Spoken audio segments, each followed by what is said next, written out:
Hello, welcome inside the first edition of the Scores Table for 2025. My name is Brian Haenchen, joined by Danny Riego, Courtney, Delks. We have a fun show for y'all planned this week. We'll be joined by Ben Davis, Coach Stan Benge, who cleared 700 career wins earlier this season, and his team also climbed above the 500 mark for the first time in a couple of years. So plenty to cover with Stan.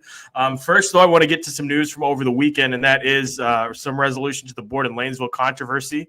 In case you missed it, Borden and Lanesville, long story short, some points were miscounted on the scoreboard. What should have been a tied game was instead counted as a 1-point Borden win on the scoreboard at least, but in the scorebook, it was down as a 30-30 tie. Both schools contacted the Activities Association, which got back to them with a list of options. And we found out over the weekend that they will, in fact, reconvene for a 4-minute overtime later this month to decide a winner there. So they will come back. They will play 4 minutes with the score tied 30-30, and we'll play it out until they get a winner. That game is scheduled for January 25th at noon. In an effort to make a positive out of this unusual circumstance, Lanesville is going to donate all the ticket proceeds. It's going to cost you $3 to get into Champions Together, the IHSAA Special Olympics program. We were talking about this before we got on the air. Danny, let's start with you, and then we'll go with Courtney. Just your thoughts on this situation. I don't know. I think it's peculiar. I do. I've never seen it. I've never had to do it, and we'll ask Stan in his 20 years of success if he's ever had to do it. But we're not retrospectively going back and correcting like blatant errors in refereeing. I mean, those exist as well. So I don't know. And plus just to focus on the game side of it too, like, isn't it a little college football overtime-ish? Like, you just have a 4-minute game. I mean, you can script now the offensive sets. It's just, I don't know, like 3 minutes or 50 seconds. Yeah, like the NFL overtime has time and score situations, yardage situations, timeout situations. I don't know how this plays. I mean, I certainly would approach a 4-minute basketball game different than I would approach a 32-minute basketball game, and Borden and Lanesville are going to do it, and apparently we're going to crown a winner. So I think the interesting thing for me would be, if that was sectionals, are we going to play a 4-minute game? Like it's everything about it is peculiar. I can't wait to hear Stan's thoughts. Courtney, what are yours? My first thing that came to mind was, do all the players go in with 0 fouls? Like, does the foul count reset, or does it stay the same and just goes to overtime? Stays the same. So the game situation remains unchanged. So if you fouled out, and I don't think anybody fouled out yet, but like Shelby Allen for Lanesville is playing with 4 fouls, I believe. She may have fouled out, but yeah, same game situation. Yeah, I've never heard of it. I think it's fascinating. I think what also comes to mind is, like, sometimes as a player, like, so if you've played the whole game and then you go into overtime, that's different than just playing 4 minutes. Sometimes it takes 4 minutes to even get into like a groove of things, or it takes a whole quarter. So it's going to be fascinating to see what happens. I'm going to watch. You'll watch those 4 minutes? Because I'm fascinated. So I guess it's good for, to shed some light, I guess, on Lanesville and Borden. We already shed the light on him, Danny. Well, no, yeah. But Hank, I mean, can you like contextualize this topic? Like, was one side, was this mutual? I mean, you said that they were given options, right? Well, yeah. So like what? So Borden obviously, I mean, not obviously, I guess, but Borden probably said, "Oh, sorry. I mean, if the scoreboard doesn't match the book, like, we win." Yeah, all right. That's on the home team. I would assume, and I don't know, but think, yeah. Would they were the two sides? Were they on different sides of the line? I haven't had a chance to talk with Borden coach Matt Vick since it happened, but I remember I texted with him actually from the Marion County tournament, which we'll talk about here in a minute. But I was texting with him and Angie Hinton a couple days later about the whole thing as it started taking off after the fact. And they were both very clearly not happy with it. I don't think I'm speaking out of turn when I say that, obviously.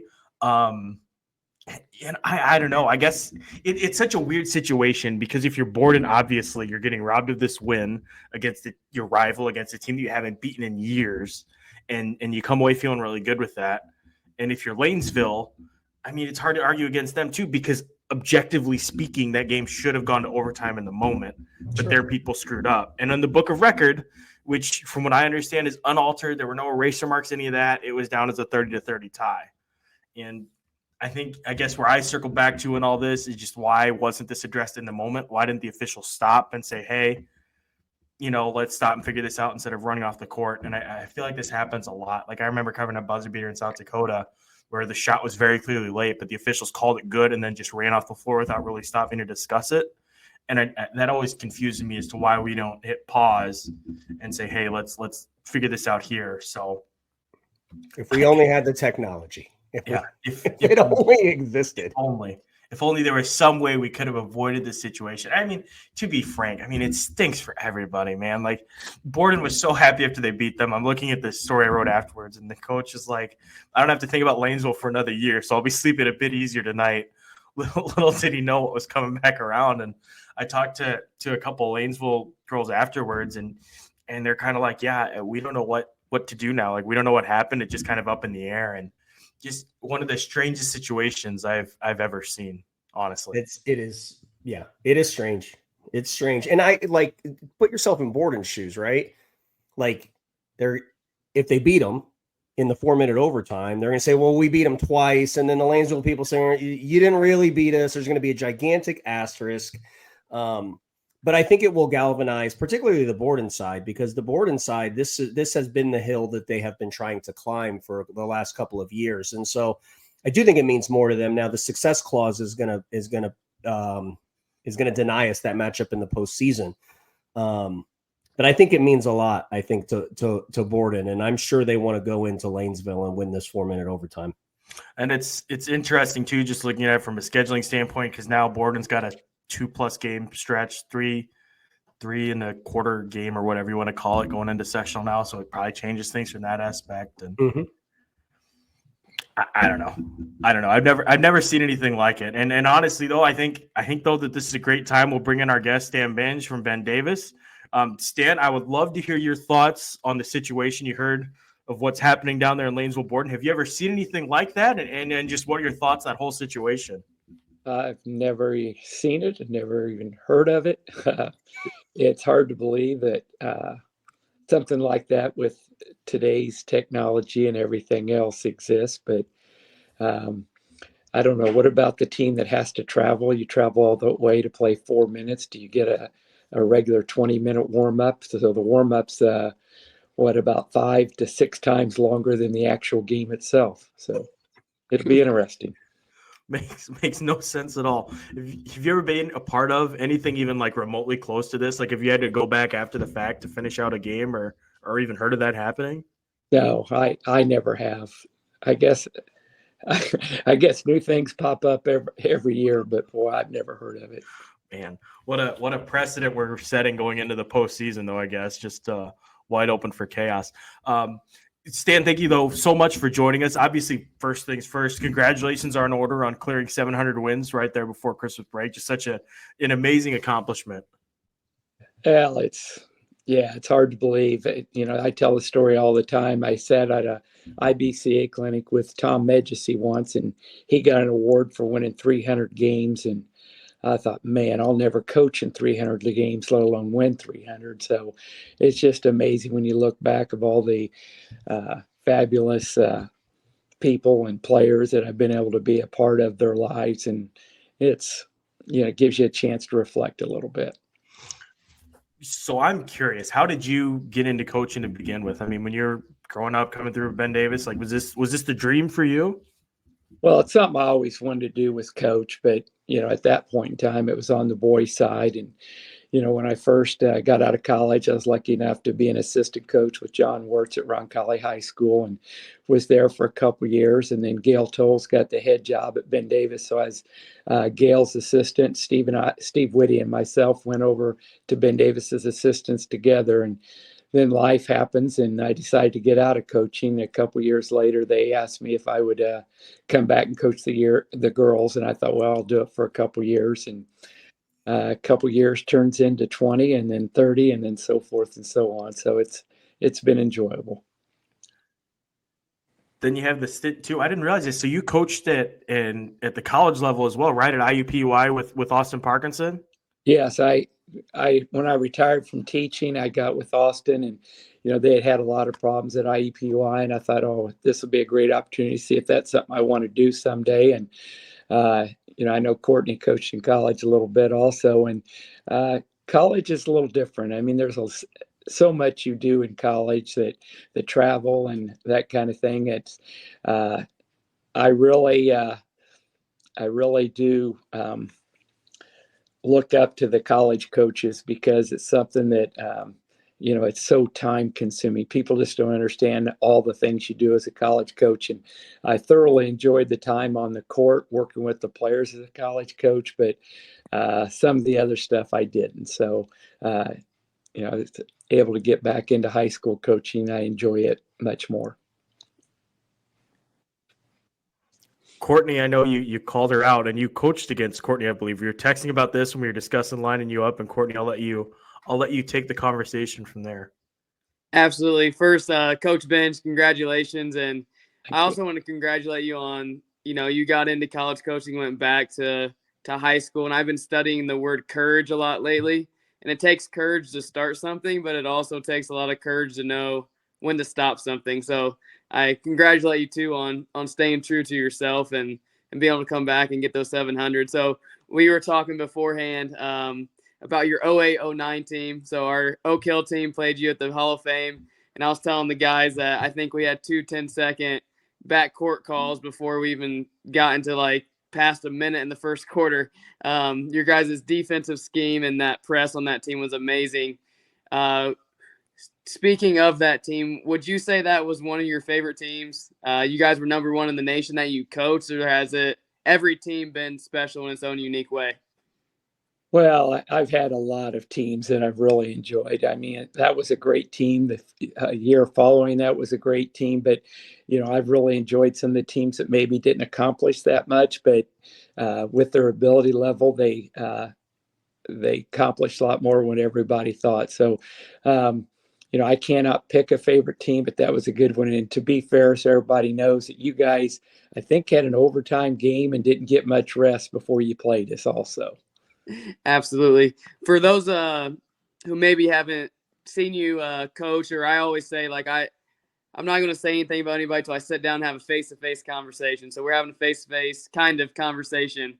How would you describe your coaching style, or how you view yourself as a coach? What makes you, Coach Benge, one of the greatest coaches of all time? Well, when I got into coaching, I thought, as a player, I thought if I worked hard, I want to have the opportunity to play. And I want players to put forth effort, and then the effort together allows you to be successful both on the offensive and defensive ends. And that's something you strive for. You have a goal, you have a vision of where you want each team to go. You don't always reach that, but you share that vision with the team, and hopefully they buy in, they enjoy it. And like I said, not every team does, but the ones that do, boy, it's a lot of fun. It's enjoyment, and it's enjoyable to watch the players start believing in themselves. And so it's never easy, and it's even harder with today's climate, but I still enjoy doing it. And people ask how much longer, and I don't know, but I just want to enjoy and put everything I've got into each moment I have remaining with the players. Sorry. I have one more question, Hank. Coach, I think it's awesome how the longevity and just the consistency. I think that it's amazing that you've coached consistently at a high level. What would you say are your personal habits, or how have you been able to stay so energetic, to stay so locked in this career for so long? Well, I guess the reason I coach is because I like to see individuals or players improve themselves. And like I said, it's not so much the wins and losses, but watching players go from maybe not even being able to hit a layup to being able to make some kind of a move and finish at the basket, or go a little faster, or shoot a little better, or defensively start understanding things. And the look and the belief that they have in themselves and being able to do that. That's what I get a kick out of. And it's frustrating to me if I'm not able to get them where I think I failed in some way sometimes, but I still enjoy doing that. You mentioned the changing landscape of coaching, and I'm curious, what have been some of the biggest changes that you've seen just over your career? Well, when I first started coaching, there wasn't equality between the girls and the guys, and now there is, as far as gym space for the most part. And the girls did not have a lot of coaching outside of the high school or what you told them, so they had a belief in you. And now they've got so many people in their ears, and they don't know who to listen to sometimes. You've got trainers, you've got summer coaches, you've got parents, and they really don't know who to listen to. And so it's hard. And plus with social media, sometimes that's the big thing. They would rather get some kind of recognition on social media than really becoming a better basketball player. So it's tough. The kids haven't changed. It's just the atmosphere, the things around it have changed. On the equality side of thing, were you fighting for gym time your first year as head coach at Ben Davis in 01? Like, was it extended into that point in your career, like that recently, so to speak? Well, I was lucky. I had Priscilla Dillo in the athletic administration, so she fought for us. But it still wasn't. I can remember the first time I met with Gail Tolles on gym space, and it just wasn't equitable. And so we had to have a few discussions, and eventually we got to. Gail was a great guy, and so we were able to get it worked out. But yeah, and it wasn't that recent. It was back like 85, 86, somewhere in there. So but yeah, at the beginning it was tough. Just, I guess, too, what has it been like to be part of this time in girls and women's sports? You've got such a unique perspective on it, but just the booming popularity, obviously Caitlin Clark, but even just here within the Indiana high school ranks in the short time that I've been here, it seems like the interest has exploded, which is pretty impressive considering the level that it seemed like it was already at when I got here 4 or 5 years ago. Right, that you have a podcast, that you have games being streamed or on television and that kind of thing. That's, sheesh, that's neat. You were lucky to have, the state championship game televised, and that was about it before. So now you can get on the computer and watch a lot of your games, and you very rarely even have to physically go scout anymore. You can get everything on film. So yeah, it's really, really different. You have any favorite stories from that first state championship team of yours in 01? Oh boy. Yeah, I'm sure there's lots of them I've forgotten, and I don't want to tell any false stories, but that's sort of the neat part. And I can't think of any to right off the bat because one year runs into the other. But we had some awfully talented players that first year that we won the state, and didn't have much depth, but boy, that starting lineup they were something else. They were really, really talented. And I can remember I made the comment, I said, any idiot could coach this team. And in USA Today, they did an article, and they had my picture in there, and under it, it said, any idiot could coach this team. And that was me. So. Excellent. Coach, I have a question at kind of how that's evolved.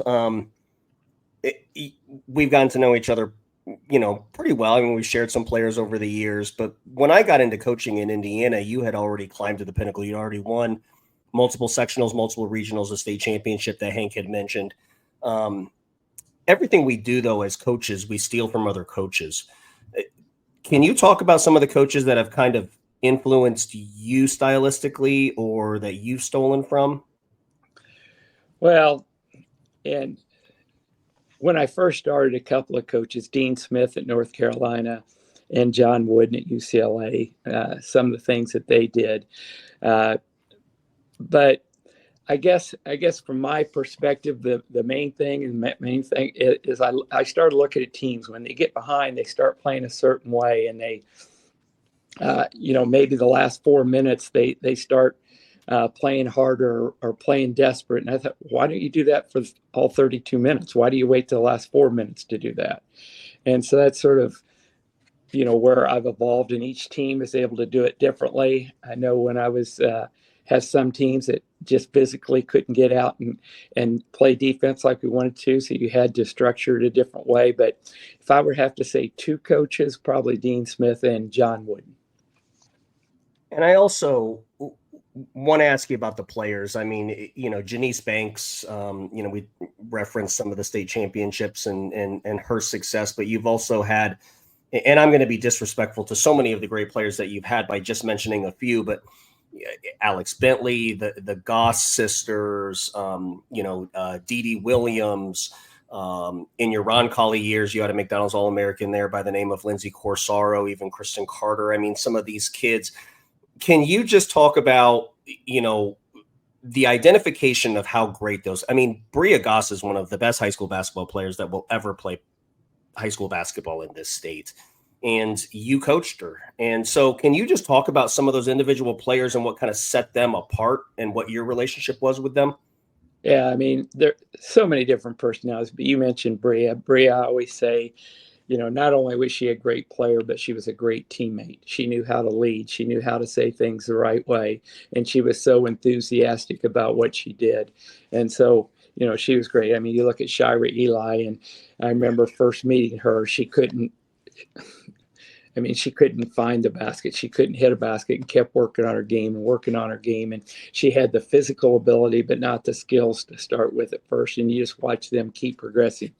Janice Banks, I mean, her dad was such a good coach himself and did so much in her game. But, you just go to each one and watching them grow up, watching them when they're elementary kids and watching them develop their game. It was nice to see. I mean, you knew they had the talent. I mean, Alex Bentley didn't get a play in the 7th grade because she had to have an operation on her legs. So it just, each one of them has a different story. And it's just, I feel, and I say this all the time, but I feel very blessed to be a part of their life. And I hope in some way I was a positive influence for them. And it's nice to see them still keep in touch. And, it's hard for me to believe watching each of them, watching their families and their age. And I guess I understand how old I am when I see where they are in their careers now. And I know I really felt old when Carmel's coach said, my mom wanted me to say hi to you. I said, oh, who's your mom? And she told me, she goes, you coached her. And I said, what's she doing now? Oh, she's retired. So I coached a player that's already retired. So it's just like, wow, So. Well, you're gonna hate this question because I hate it when I get it. But I'm gonna ask it anyways because do you have? I mean, if you had to roll out and win a game right now, all time, do you have a Stan Benge starting 5 right now that you can go out and roll out all time? I have to put a lot of thought into it, but I mean, golly, that would be quite a team. That would be a very, very. I'll take the Stan Benge second team, by the way, and play you. That first team. I mean, when you talk about Bria Goss, Lindsay Casaro, Shira Eli, Janice Banks, Alex Bentley, I mean, some players that have played in the WNBA. It's like, wow. And that's, you don't have that kind of talent all the time, but sometimes it's fun coaching the kids that don't have that talent, that strive to get there. Let's talk about this year's team, Stan. We caught up a little bit at the Marion County tournament, and it felt like a team that was you were still figuring some things out, but the pieces at least were there, and there's some positives to be taken away. You just come off the come from behind win over on Colley, and you fought, against a really talented Franklin Central team, and now you guys are on a bit of a roll. You're above 500. Just talk to us about what you've seen from this group now, during the Christmas break and coming in now to 2025. Well, the players. Last year wasn't a good year for us. We had a hard time working together as a team and that kind of thing. And we had several players leave the program, and I think they're doing well right now. But these kids that are here are listening. They're playing hard. They're battling every day. We have, as far as basketball talents, we still have to get better, but they have physical ability. And if you keep playing and keep playing hard, it's just like we're at that point right now that if we just take that one extra little step, I think we can compete against the better teams in the state. Not quite there yet, but getting really, really close. And I told them from the very beginning, if they keep working at it. And it was sort of a 2-year process because, we have no seniors on the team right now. So we keep battling and we keep improving, and the kids want to get good. And as long as they keep doing that and we see improvement every day in practice, it'll be interesting to see where we can end up. Shania Curry's been playing really well, 10 points, 8 rebounds, 3 steals, 2 blocks per game. I mean, what sets her apart? What have you seen from a kid like that? Well, Shania loves the game, and she competes. And like I said, when you do the right things every day, and she's doing the right things every day, and like we've got some other players that are taking those steps in that direction also. But yeah, she's doing a good job for us. I see statistically too, Aubrey Ingram's scoring at a pretty decent clip for you. Leah Salzer too. Who else has been stepping up for you? Some kids maybe that don't show up in the box score, but have been impressing you and stepping up for the team.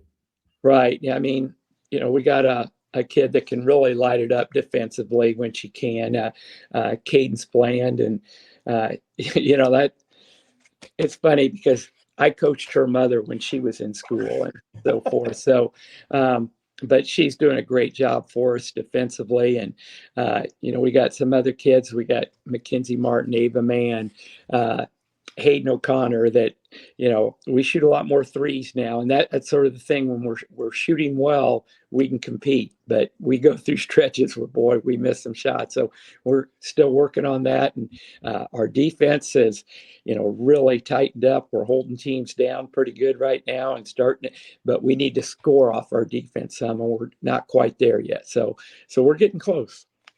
The buy-in from kids and getting them to commit to the process, is that something that as a coach you can foster, or does that kind of just luck of the draw, I guess, for lack of a better term, where it just takes the right kind of kids with that mentality coming in? I would have to say both. I mean, you try to foster it, but it doesn't, like I said, it doesn't always work. And it takes that mentality. It takes that kid that goes out on a limb and believes in their coach. And, these kids that are playing for me, they hadn't seen all that success we had. They heard about it from maybe their parents. So, I'm asking them to believe and do something that we haven't had at Ben Davis for 2 or 3 years now. So if they get that going, and then it keeps going. I mean, it's so hard to get to that point, but once you can get to that point, then the younger kids see that's what it takes to be a part of the program. And now the problem that you have nowadays versus 20 years ago, nowadays, well, if I don't buy into it or you don't play me right away, then I'm going to go to another school, or I'm going to do something else, or go do another sport. So that gets to be a little tough, but like I said, players want to be successful. And I think as long as they can see what they're doing is paying dividends, then they'll run through the wall for you. One last question for me, and that's your relationship with your brother Kurt, the head coach at Plainfield. What's the relationship like between the two of you, and are you looking forward to the possibility of getting to play your brother in the sectional tournament type setting? Well, we've played against each other quite a bit, and Kurt's a great coach and a great person. And, it's always fun to talk basketball with him. He's established his own identity and does what he does. And, I just feel blessed because in our relationship, even though he's my brother, I'm about 17 years older. And, when growing up, I had to take care of him for a couple of years because of some health problems and that kind of thing. And so, it sort of allowed to have a special bond with him. And so great person, great family.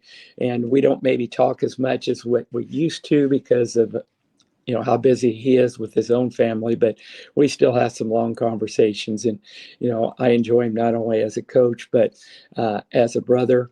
But no, I don't look forward to him as long as he has some of the players he has right now. I don't look forward to playing against him. Who's the better golfer between the two of you? I know Kurt's raised a couple daughters who golfed at the college level. You yourself used to coach this sport. So who's better? Who's a better? Well, I would say if he played more golf, he would probably be the better golfer. But since he's been busy and raising his daughters to be professional golfers in college, G1 college players, he hadn't had the time to go out and play. But I'm sure if he gets out a time or two, he would be better. Maybe now that Peyton's in college, I guess maybe I'll have a little extra time. That's right. So maybe this next summer we'll be able to get out a little bit. Well, Stan, thank you so much for taking the time to talk with us. It's always great catching up with you, sir, and best of luck to you guys here the rest of the way. And thanks to you guys and what you do for high school girls basketball. Thank you. Absolutely. Take care, sir. Thank you. See you, Coach. Thanks, Coach. Ben Davis, Coach Stan Benge joins us. Always a fun conversation. Always great catching up with him. Any closing thoughts here before we move along here, Danny and Court?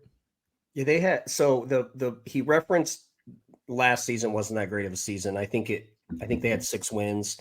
I would almost venture a guess. We can go back and look, but I mean, he probably had winning seasons, the lion's share of the previous 23. Like, I mean, last year was probably such an anomaly for him. They are, just to add some context to the potential Plainfield Ben Davis sectional. Pike is also in that sectional, who was a sectional champ last year. Ben Davis, of course, with the greatest active coach that we have in Indiana high school basketball now, Brownsburg, Avon, and Plainfield. Like, that is, I mean, that's like isn't that the sectional of death? I mean, it's kind of from a balance perspective, maybe the new sectional 8. Yeah. I always forget how, I think just it's like trauma. So I sort of stuff it away in the back of my head. But I looked at it the other day because I was going to put together something for the Fab 15 and just like an early sectional outlook.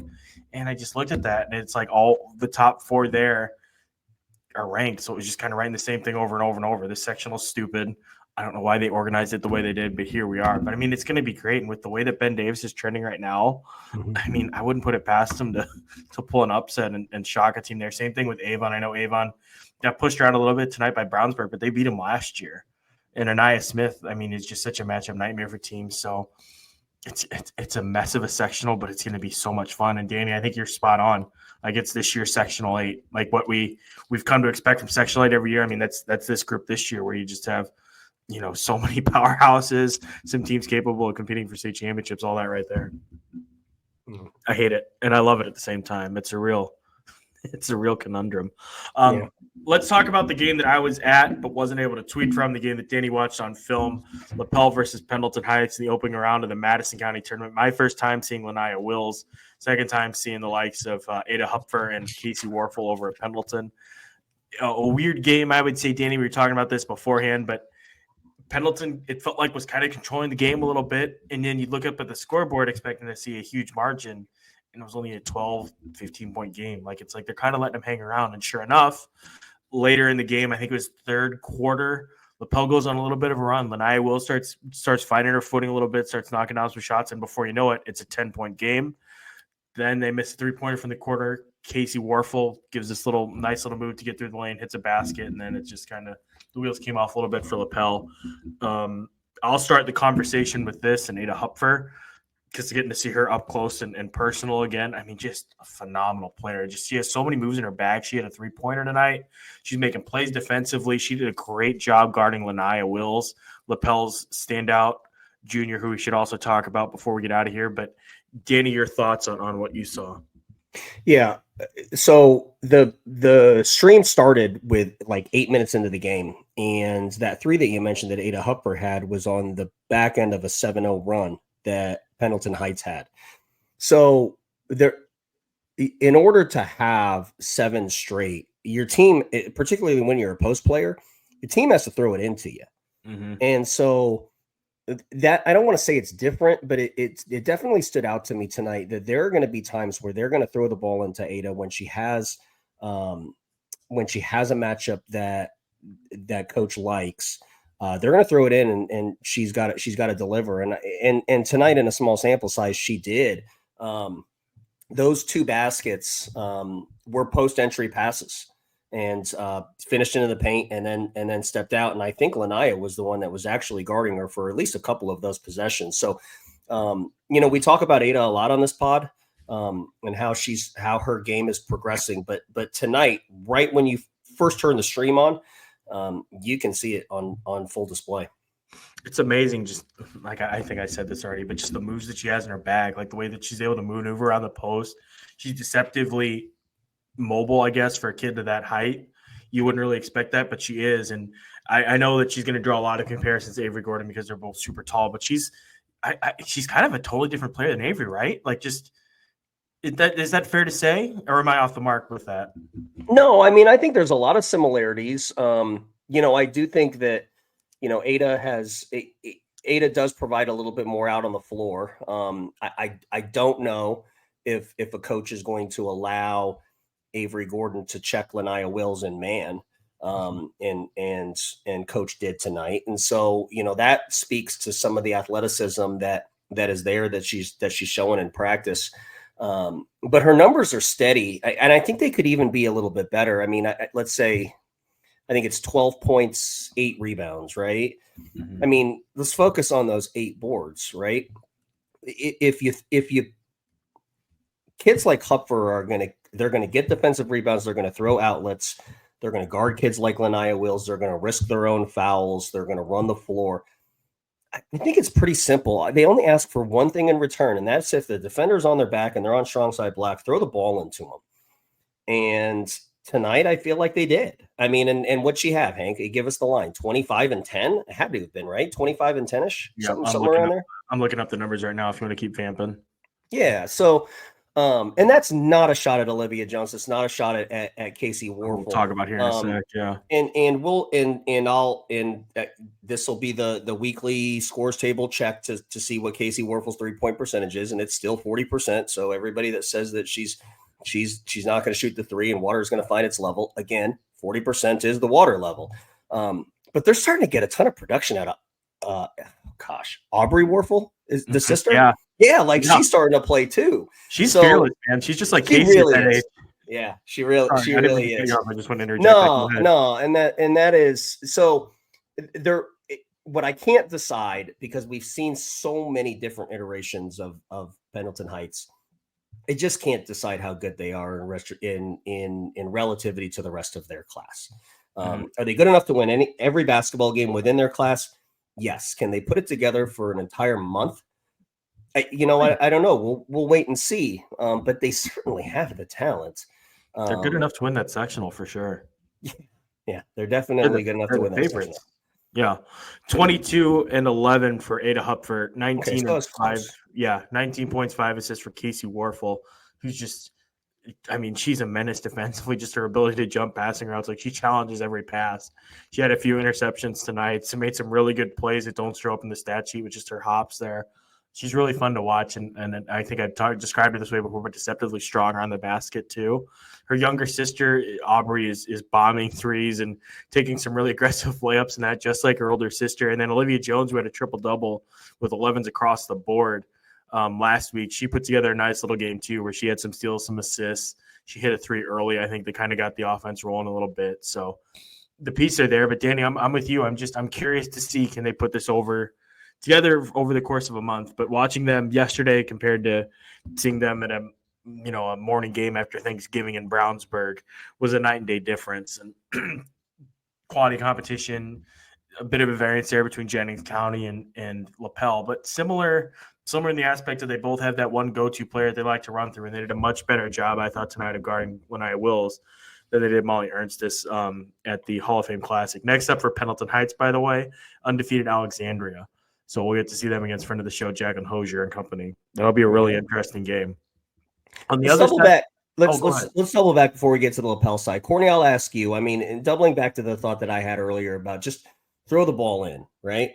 You played with Ashley Pickering, okay? Mm-hmm. It was a heck of a player. And I don't know. You probably could have just hung 45 or 50 every game if you wanted to, okay?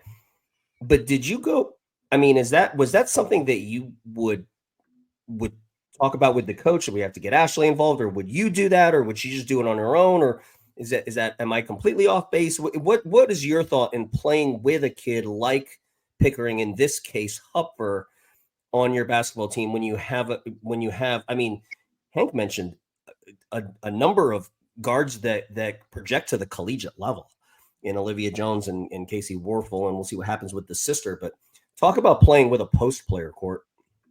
Yeah, so Ashley Pickering, post player I played with, she was 6'4" and like just an athlete. And so comparable would be like recent people watching like Caitlin Clark to what was the Iowa's post player? Just lost her name. Monica Cesano. Like could get up and down the floor, was not slow, and like I could get a rebound myself and I could hit Ashley and transition for a layup. And then in the half court, like when you have 6'4", it just you can lob the ball up, and she was so athletic. She was actually a Division I volleyball player as well. She could go up and get it. She had great hands around the basket. And so really as a player, I'd also compare on the guy side, like a Braden Smith passing into Zach Edey is what I felt like a lot of times, that you could just make the pass and she's going to go get it. But it opens up so many opportunities for everybody on the team. Like you can't just, hone in on one player. If you have two and then other people are knocking down shots, like it just is if you have that 2-man and then you can add in a couple key pieces, like you can win a lot of ball games that way. On the Lapel side, let's just start with Laniah Wills. We'll dive right in with her. She scored a game-high 27 points. It was very workmanlike, 27 points. She had to earn those 27. Like by no fault of her own. I mean, Hupfer's really good on defense with her, and it's a really young team around her, and they're growing pains that they're going through right now. But Laniah, man, I mean, this is my first time seeing her, but her game has really evolved, and having covered her since her freshman year, it's been fun watching her take steps. Each year just steadily improving and growing by leaps and bounds. And I mean, she's got to be in the conversation for one of the state's top juniors, right? Right up there with Brooklyn Wren, one of her AAU teammates, and the other kids that we throw around in there. I kind of feel like to some extent Laniah kind of gets overlooked, but she's a damn good player. Yeah, she does a lot. I mean, and that has always been, I think the very first time we talked about Laniah Wills, I think I went through this little, diatribe about how, in the first quarter alone, she hit a 3, blocked a shot, got an offensive rebound, threw it out. Like she does all of it, right? Mm-hmm. But with this young team, without kids like Pointer, young and already has the trust of her coach and newbie, you're going to need to get like really special performances in order for them to advance. And so I think earlier this year, I don't remember the metric. It's way up there. Didn't she have like a 48-point game, almost a 50-point game? It's crazy. I'll look it up. Something nuts like that. But that's what it's going to take. And so to see her, for I guess lack of a better description, try every night to do that. That's just got to wear on the kid. 48 points, 20 to 33 I thought shooting. That was one of those games. Then 39 points the next night. I mean, she's so good. It just and there's pieces around her. Like it's a matter of building up those pieces. Like Newbie's a great coach, and we're gonna be joined by him on Sunday to kind of dive into to how he's tried to build up this team. But tonight it was kind of just a little bit of shell shock, I think, and a little bit of hesitancy. I don't know if you picked it up in the feed, Danny, but there's one point where they were getting some open looks, but they just weren't pulling the trigger, and they kept looking for Laniah and waiting for Laniah to do something, which is human nature, I think, to some extent. I'm sure Courtney ran into this too a little bit, but just during her career, they were waiting for their best player to do something when that's fine, but she needs those other girls to do something first to clear things up for her, if that makes sense. And that happened a little bit tonight too against Pendleton Heights, where it's just like they missed some things. And when they were going on this run that they were on, I think it was like a 5 or 6 game win streak that began with a really nice win over Eastern Hancock. It's because they were getting production from all these different sources, and everybody's kind of stepping up, settling into their roles, and it didn't happen tonight. And that was the problem and their ultimate undoing. It's both ends of the floor too. Mm-hmm. And so I guess I don't know the defensive schematic preference of Zach Newby. Okay. But they, against Eastern Hancock, they played a ton of zone. And I know they sat some zone tonight. One of the greatest values of Laniah Wills is her ability to check somebody in man, whether they're, particularly a perimeter basketball player, because she has the length and the athleticism to keep them in front, and she can get deflections, and it's very difficult. You just make kids one-dimensional, and you have to make them really just kind of shoot over you. I would guess, and we'll ask a newbie on Sunday, I would guess that the amount of zone that they play is a direct relationship to just kind of bringing the other players on Lapel along and trying to get production now on the defensive side from them as well, so they can match up. Because in the tournament, Laniah is a weapon, because you can say to Laniah, shut that kid down. In the Eastern Hancock game, they played majority zone. So you can look at Kenzie Cook's numbers and say, oh, well, Kenzie Cook, she put X amount on Laniah. Well, she put it on Lapel because they were sitting in zone, and she doesn't play the top of the zone. She doesn't play the middle. She plays a wing of the zone too. And sometimes that's just keep them in front of you, let the ball reverse, and then drop to the block. Next Tuesday is going to be the big one where we get a sectional preview between Sheridan and Lapel. So we're going to see Kenzie Garner versus Lapel. I'm curious, and again, we'll talk with Newbie about this on Sunday, but I'm curious to see what looks they show defensively, because I would love to see man on man, see Laniah Wills versus Kenzie Garner. I think that'd be phenomenal entertainment. I think maybe Sheridan supporting cast maybe a little bit further along. Kenzie's got a little bit of a stronger supporter cast, but in terms of talent, like her and Laniah, two college basketball players, that's going to be a lot of fun to watch. I'm really looking forward to that one and finding out what lessons and what sort of takeaways we can surmise from that specific matchup that we're going to see here in a week. Yep. It's going to be really good. Let's move on now. Where do you want to go, Danny? Northridge? Yeah. Sure. Yeah, wherever you want to go. Take us wherever you want to go, Hank. All right, let's talk about Northridge. They beat Penn by a point in overtime. They've also beaten Floyd Central and Norwell. They're 15-2 on the season. They've hung with Homestead, and we're bringing them up too because they have a big game coming up Saturday against Warsaw. I have some names to throw around, but Danny, I know that you screened them tonight, so I will let you begin the conversation. Yeah, so they're complete. It's a very similar team than it was last year. The question that remains about Northridge is, and we'll find out on Saturday, is can they hang with the top teams in the North? They're very good, okay? But the answer to the question that I presented is we don't know the answer to it yet, and we're going to find out on Saturday. But their point guard is a kid by the name of Rylan Goodwin. Steady point guard, has run Doug Springer's system for a while. They have some 3-and-D players. Riegsecker, I'm not sure if I'm pronouncing that correctly. Conley, who is actually shooting 45% from three, and Muhammad. I remember in watching them on film last year, these kids hitting big shots and making big plays. But the kid is Lily Scholl. Lily Scholl is a 2027. She's one of the best 27s in the state. There's not a lot of people in the Indianapolis area. She plays her club ball out of Fort Wayne. There's not a lot of people in the Indianapolis area who are probably that familiar with Lily, but she is very good. And in that Penn basketball game, I think she got to 25 points and got in foul trouble too, like offense, defense, missed some offensive possessions. But the one thing that I'll point out about Lily is when they were in those offensive, she was playing with 4 fouls in a 1-possession basketball game against Chrissy Ulrich and Penn in the championship game of their holiday tournament. So it was the 4th game in 4 days. They would put Lily in on offense and she would deliver. I counted 7 points after coming in on an offensive possession where she would come in and just get a bucket. Now, the reason why I am so looking forward to this Warsaw Northridge game is the comparing and the contrasting of the different styles. That we talk about the dribble drive and the secondary looks that Lenny Krebs and Warsaw have, and some of their continuities and some of their Warsaw push down series. Northridge runs chin, which was it became a very fashionable offense to run within the last 4 or 5 years. Muffet McGraw won a national championship with it here in Indiana.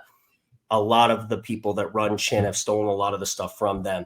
They run at a really, really high level. And at the end of that basketball game, when they were trying to melt clock, they were running Chen as a continuity delay offense. But early in that basketball game, they were running all the different options that anybody that runs Chen or familiar with that offense knows. Like there's certain things where, after the dribble handoff and then you reverse the ball, you can throw the ball into the high post, and then you can run split action. And that was popularized by Golden State with like Steph Curry and Klay Thompson and those guys running that split action. They were running some stuff where they would kind of fake the flare screen at the top, and those people that are familiar with Chin will know, and they would dive Lily Shoal. But the execution, I texted somebody that I thought would know up there, and they said that Doug's been running. He's been a Chin coach now for at least the last 5 years. So now these kids running a very intricate defense running a very intricate offense that's very difficult to stop with all the different options. I talked about how the challenge in any Warsaw game is going to be, how does somebody stop Warsaw? Warsaw also has to stop Northridge because of how proficient they are at running this Chin action. So if you like Chin, you like offensive basketball, Saturday night is going to be must-see TV. You like Chin, Courtney?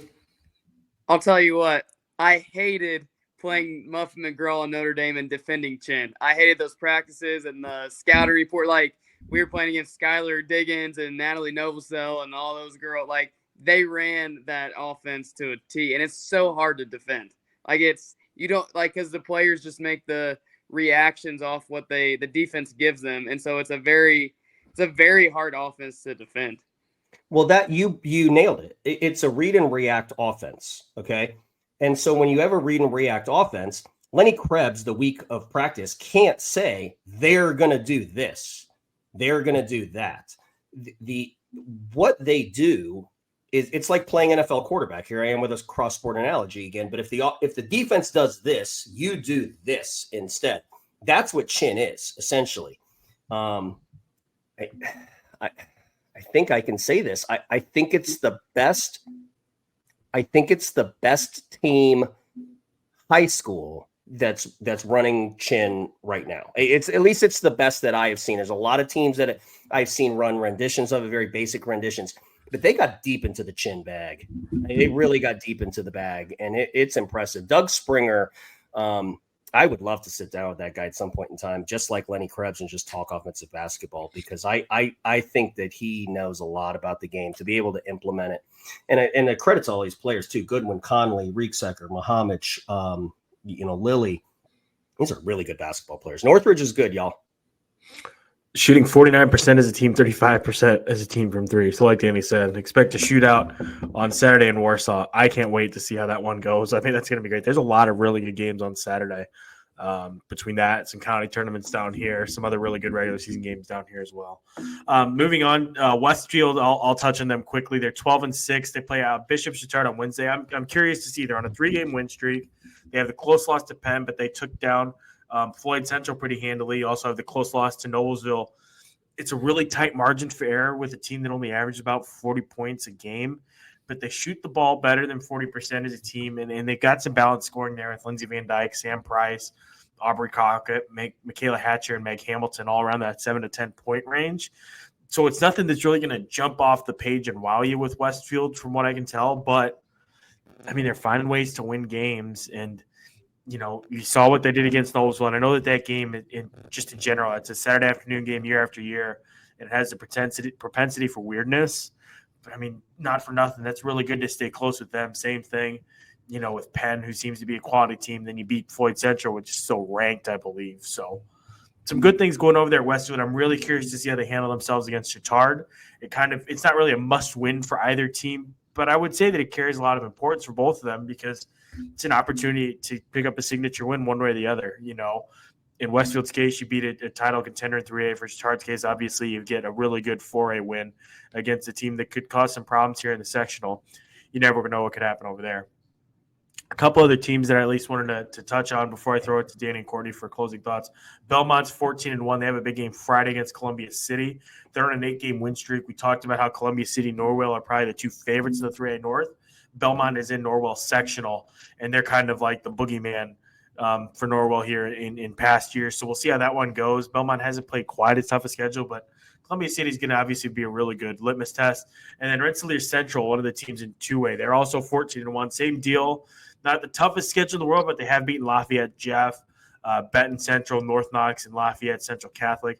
Camry Rowland's been putting up big numbers at 16 points a game, 8 rebounds, 4 steals, and 2 assists. Taylor Von Meter's been playing well. Brody Radke, Carly Drone, and Courtney Matthew. I apologize if I have mispronounced anybody's names, but they have some good pieces over there at Rensselaer Central, another team that could factor into the 2A North picture, although it seems like a couple of coaches that I've talked to have all described it the same way, and I think we agree in that 2A it's kind of a competition for second place if South Knox is playing up to its expectations down there out of the South. But that's what I got. City tournaments upcoming. That's something we can talk about a little bit on Sunday, but that one's intriguing because you have the sectional with Cathedral, Chatard, and a bunch of other teams with the two favorites in that sectional are the top 2 seeds in the city tournament. So we're on them. Those two on a collision course. Last year's game, of course, came down to a buzzer beater. I think it was the first live show that Danny and I did together. We played highlights in that show of Oliver Brazai's buzzer beating 3. Yeah, that's right. That lifted Chatard to the win over Cathedral. But that's all I got for me. Danny, what do you got? Yeah, so I think Wren is out down at Silver Creek. Emma Shane's on an absolute tear. While she was out, Emma Shane was averaging 25.6 points per game and shooting a ridiculous 60% from 3. Yeah, I know. So Silver Creek is, we haven't talked about them in a while, so I just wanted to give them a mention. But staying with 3A, Greensburg is the top of the class, according to the computers. Columbia City, we've talked about. We've mentioned Maddie Shirley and Evansville Central. Washington and Katie Reed, we've talked about them. Norwell, we talk about a lot. Hank just mentioned Bellmont, and then there's Silver Creek. The one team in the top 8 that gets no sound whatsoever on the Scores Table podcast is Cathedral. And tomorrow night, they go to the Mill to play 4A Power in Noblesville with a Miss Basketball candidate and Meredith Tipner. And I'm going to go because I want to see Cathedral, and I want to see if they, if the computers are fooled or if they're a legitimate threat here in 3A, because with the realignment and dropping from, and in all due respect to Lisa Finn's outfit there, I mean, within 4A, it would have been tough. It would have been very difficult for them to make a deep postseason run. But within 3A, we don't know, right? And so we talk a lot about Chatard.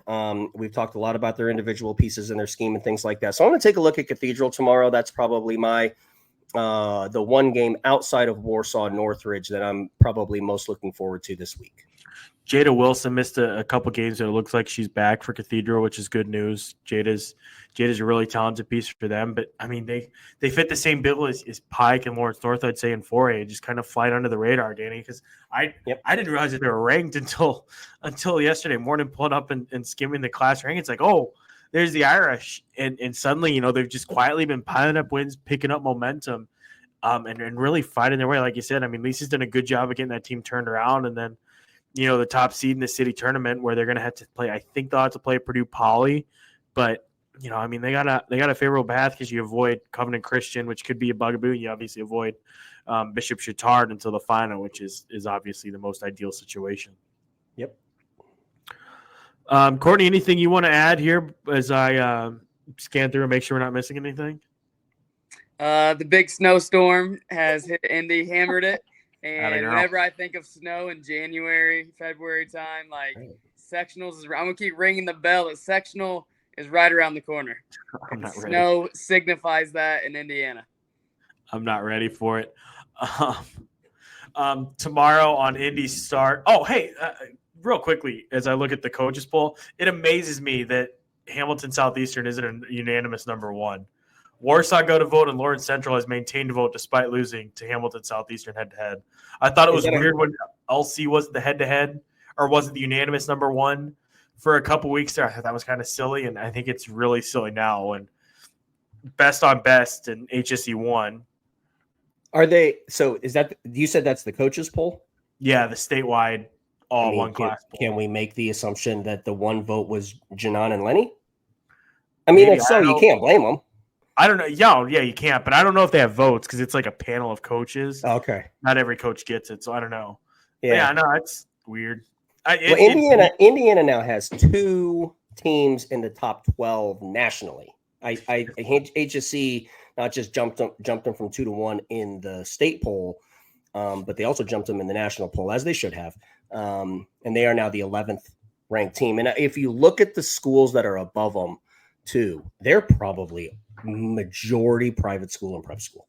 Mm-hmm. So, but for them to do that, to be right on the border of it, 2 public schools as the top 10 teams in the country here is that's unbelievable. Jayla Lampley, by the way, we should shout her out. She passes Kyle Guy as LC's all-time leading scorer, boys or girls. So congratulations order for her. LC, by the way, bounced back with a nice win over Anthony Wayne out of Ohio, and then they took care of Maryville on the road January 4th. They're off until January 16th at Lawrence North for that showdown. That'll be an interesting game, obviously. I'm curious to see how much either team shows and how close they play it to the vest. For me on IndyStar.com, the big thing is you watch this, you're probably typing out your tweets. We're going to have an evaluation of the Miss Basketball race. I have 5 favorites. I can probably talk about it here because I'm assuming you want to go read it and then tweet at me or Danny. I suggest actually you just tag Danny at Danny Riego or Kyle. I had nothing to do with that, but you do have 6, Hank. He had nothing. 6. I can't even remember the number. It's just been that good. The 6. Addie Baxter, Avery Gordon, Jayla Lampley, Maya Makalewski, Kier Reynolds, Meredith Tipner. I could go through all 6 names, 5 or 6 names, whatever the number is, 6, and make a compelling argument for each and every one of those kids. And then I got a couple names to watch too, where you can make an argument and foresee a future in which those kids jump into the conversation and are finalists. And there's one in particular on the list who I think should be a finalist just based on her body of work. So it's really fun. If gun to my head, you'd probably just have to pull the trigger because I have no idea where I would put my vote, and I wouldn't tell any of you knuckleheads anyway. But man, it's a lot of fun and going through this. And God bless America, Danny. We should talk about it. And Courtney, Kiera Reynolds with a quintuple double. A quintuple double. That has never happened. That's just right. That's a difficult thing to say, and it's even more ridiculous when you see it on paper. 14 points, 18 rebounds, 12 assists, 11 steals, and 10 blocks. Yeah. Against New Prairie. I first saw that on my Instagram stories from the baby brother of a kid I used to coach with that lives in Maine. Like, that's how far reaching that was. Unbelievable. You ever had anything like that, Courtney? Never heard of it. Me neither. First player in state history, by the way, 1,000 points, 1,000 rebounds, 300 assists, and 500 blocks. It's bonkers. First player in the state history for the Purdue commit. Like I said, when we say that the 2025s have been playing out of their mind lately, like this entire season, like that kind of contextualizes the level of craziness that we're dealing with here. And it's the best. Like, I love it. And it's really setting up for what's going to be a special state tournament with how well the seniors have been playing, because nobody's going to want their seasons to end this year more than it seems like, even years past, as crazy as that may sound. It's been a lot of fun to watch, so I encourage you to go read up on everybody, all 6 Miss Basketball candidates. I try to make the argument for all 6 of them with a breakdown of their respective resumes and give you another few names to chew on. I could make the argument for all 6, too. Oh, yeah. Easily. Anybody could. I mean, I don't know how you couldn't. You can't really, I don't know. That's what's fun about this, though, is that you're arguing in favor of kids and not against anybody. And I think that's special and what's special about this race. But we thank you all so much for watching. Danny and I will be back with Lapel coach Zach Newby on Sunday for the weekly wrap show. Have plenty to get to with Hendricks County Tournament, Madison County Tournament, some other good games and whatnot, the Warsaw Northridge game, and whatever else. We'll probably be back before long, too, with all 3 of us together with another guest. We thank you all so much for watching. Be sure to subscribe on YouTube, IndyStar, Indy Hank, whatever. It's scrolling on the bottom. We're just going to land the plane now. Have a good night. Bye.